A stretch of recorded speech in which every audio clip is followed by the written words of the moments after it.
तीन अंकीला दोन अंकीनं गुणायचं कसं? स्वराली लक्ष इकडं पूर्ण लक्ष द्यायचं. पहिल्यांदा काय करायचं? 263चं एक्सपांडेड फॉर्म 263 सांगा जरासा.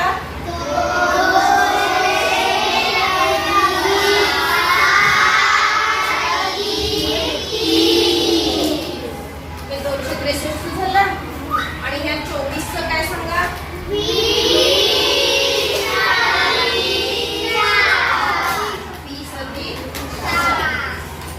पूर्ण लक्ष इकडे द्या. आता सोपं आहे. जसं एक अंकी समजले आपल्याला. स्वराज किती घरं आपल्याला लागणार बघा. इथं ही 5 रेषा आणि इथं किती करावं लागणार? 3 घरं. हे मधलं हे गुणाकाराला जाते. कोपऱ्यातल्या घरामध्ये गुणाकाराचं चिन्ह.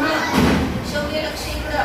कोपऱ्यातल्या घरामध्ये गुणाकाराचं चिन्ह आणि या पहिल्या लाईनला एक्सपांडेड फॉर्म केले आपण. ते 263चं इथं आणि हे 24चं जे केलेलं आहे ते इथं उभं. लक्षात येते का? इथं काय काय घ्यायचं ह्याचं सांगा जरा.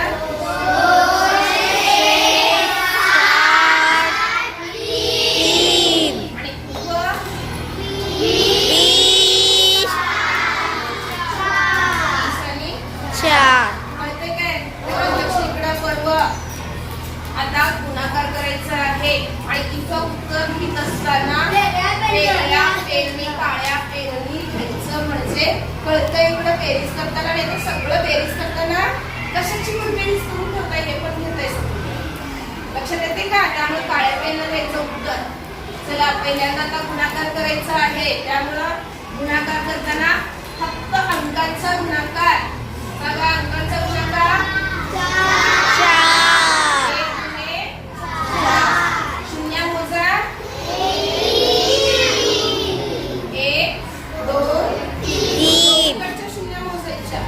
दोन्हीकडच्या आयुष्मान दोन्हीकडच्या शून्य. शौर्य जो लक्ष का? किती शून्य आहे? 3 शून्य आहे. किती झालं उत्तर? 4. आता दुसऱ्या चौकटीतला इथलं उत्तर काढायचंय आपल्याला. पहिल्यांदा अंकाचा गुणाकार. बोला जरा अंकाचा गुणाकार किती? 12 लिहिलं. शून्य किती आहे? 2 शून्य. उत्तर किती आलं?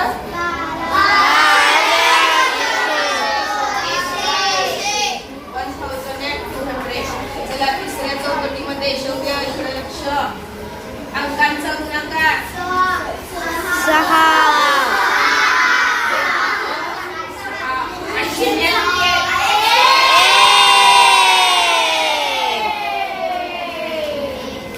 झालं. पहिल्या ओळीचा गुणाकार संपला. राजवीर आता दुसऱ्या ओळीचं. आता मग कशाने गुणणार? 20 न काय 4 न?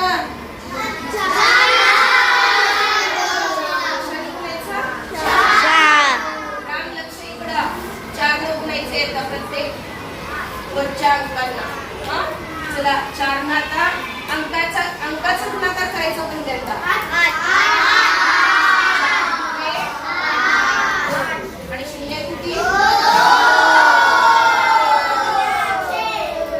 उत्तर किती आलं? 800. अंकाचा गुणाकार 24. या गुणाकार करायला म्हणजे आपण 4 आणि 6चा 4 संख्य 24. आणि शून्य किती? 1.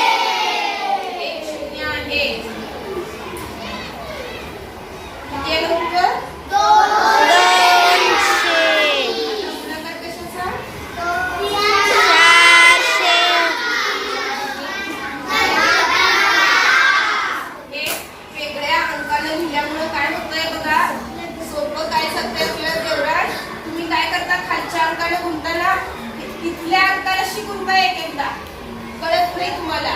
त्यामुळं वेगळ्या रंगाच्या पेननं जर लिहिलास ना तर हे उत्तर आहे हे कळतंय. हे बेरीज करायच्या एवढ्या अंकांची, एवढ्या संख्यांची बेरीज एकाखाली एक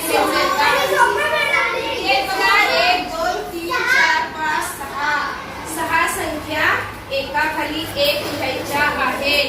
चला लिहायचंय आपण. देवराज संख्या लिहिताना लांब लांब लिहायचं म्हणजे चुकत नाही. 4000 इथं लिहिताना व्यवस्थित लिहायचं, शून्य विसरायच्या नाही. नंतर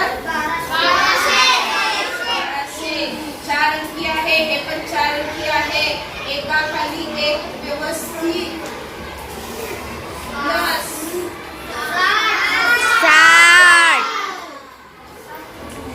60 कुठं लिहिणार?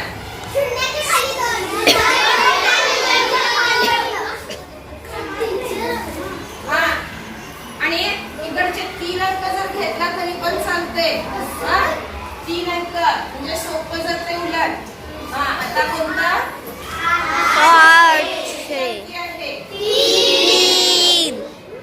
3 अंक व्यवस्थित एकाखाली एक. नंतर बघा किती झालं? 240 किती अंकी आहे? 3 3 अंकीच्या खाली 3 अंकी पाहिजे. 12 किती अंकी? 2 अंकी. एक आणि युनिट वर्षात फारच काय चाललंय? बघा 6 संख्या एकाखाली एक व्यवस्थित घ्यायचंय आणि बेरीज करायचं आहे. बघा